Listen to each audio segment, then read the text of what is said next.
Hey everyone, welcome back to my channel. My name is Jem. Thank you so much for clicking onto today's video. So in today's video, guys, I'm going to be giving you guys some year 8 tips and advice when starting year 8, because I know some of you guys are quite nervous to start year 8 from year 7 to year 8. So I'm going to be giving you guys all of my tips.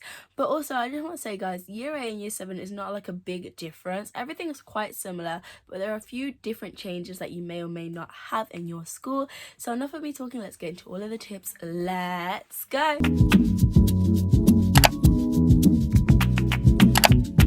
And also, guys, if I look down like quite a bit, I'm looking at my notes, which I have here. So I have like almost 2 pages of notes, which is quite a lot. At this point, you probably would know your way around the school, unless you obviously moved from a different school to in year 8 because you had issues at your old school. But for me, I would say that it's kind of really the same, and you may have gained friends or lost some friends on the way. And I actually still have my same friend group from all the way from year 7, which I'm so happy about. But I didn't lose my friends, but some moved to different teams. And also, considering you're more advanced in the school and you're more in a different year, you probably know which group is toxic and which group is non-toxic, because you've gotten to learn everybody's personalities.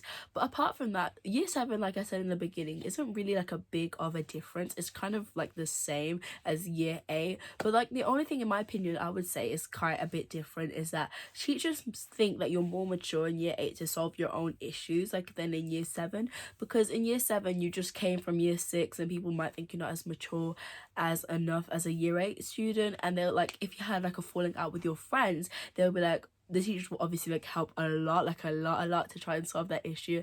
Where so in year 8 you really don't get as much help, and they'll think you're all mature to know what to do and how to solve the issue yourself. Because in my school, that's how it was. In year 7, I might have had a problem, they might have sorted it really quickly. In year 8, they kind of take their more time, more so don't really care, don't really pay attention, if you know what I mean. But they still make sure you're okay and stuff with your friend group, but they're not really as directed or really as pushing, because they don't want to make you want to feel overwhelmed in year 7, feel you have no friends. But in year 8, you know really more what to do. In year 8, at the start of the year, you really more focus on what subjects that you like the most, because at the end of year 8 in my school we get to pick our GCSE topics. But I know in other schools they do it at the end of year 9, but I feel it's really good to do it in year 8, because you have more time to focus on your GCSE practices and studies, and you get to learn more and be ready for the GCSE tests.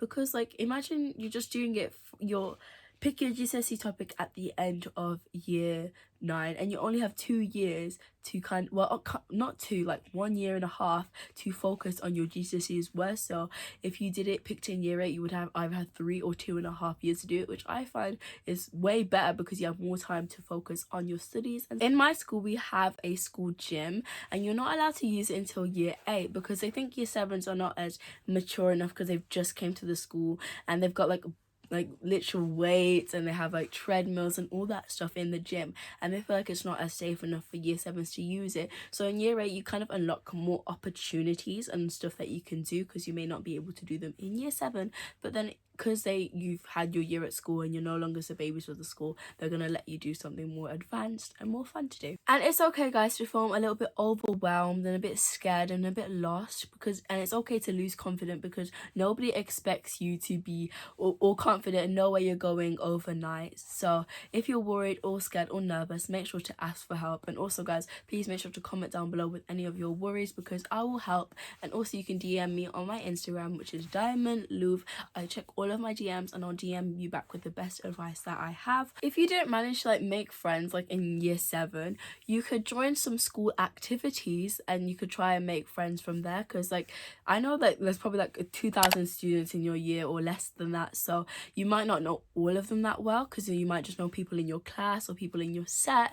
So to do more activities, you can get to learn with get to become friends with new people, and you get to talk to people more. So that's a really good idea. And also, guys, you don't have to make friends with people that are your year. You can try and make friends with year 7s, and you can try and make friends with year 9, because maybe year 7s and year 8s in your school share playgrounds and you guys hang out together. It won't be a problem. because by research, if you have like a friend or like a friend group or something, it helps your mentality and it helps your mental state.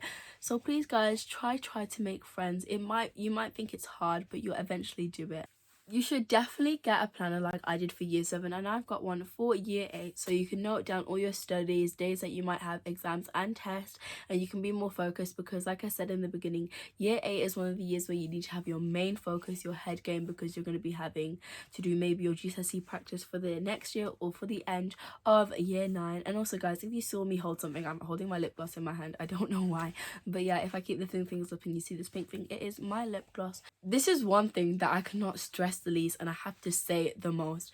But just because you've moved from year 7 to year 8 does not mean that you have to act all confident and tough and not listen to the teachers, because that could really affect the rest of your school, like your school experience, because they might talk to the teacher saying, this kid's so bad, they don't listen in lessons, they don't do this and this, and they're so ignorant and they're rude, and when they respond and like that and say all bad stuff about you, and that will affect it and make teachers not want to teach you from year 9 to year 11, which I find really bad. So guys, please stay focused and don't act tough, because also if you have like a sibling coming to school, they're gonna think they're a bad experience too because of how you treated other teachers. So please be nice, and please just be how you are in year 7, be a better influence than you are, and please focus on your studies. But apart from that guys, have fun, enjoy year 8, because year 7, year 8 and 9 are kind of the only times where you get to like not play but like experience and do clubs and stuff, because once you get to year 10 you're going to be more focused on revising for your GCSE, so you won't get to do all of that stuff. So enjoy the time that you have. I really hope you guys have enjoyed this video. Please don't forget to like, subscribe, because we're trying to reach 3k subscribers. I know we can do it, and turn your post notifications to be notified when I upload a new video. And also guys, I'm going to say this again, please make sure to follow me on my Instagram. I'll be answering all of the questions that you have there, and also comment down below the questions that you still have. I really hope you guys enjoyed this video. That's it for now. Until next time, Diamond. Bye everyone, and I love you so much.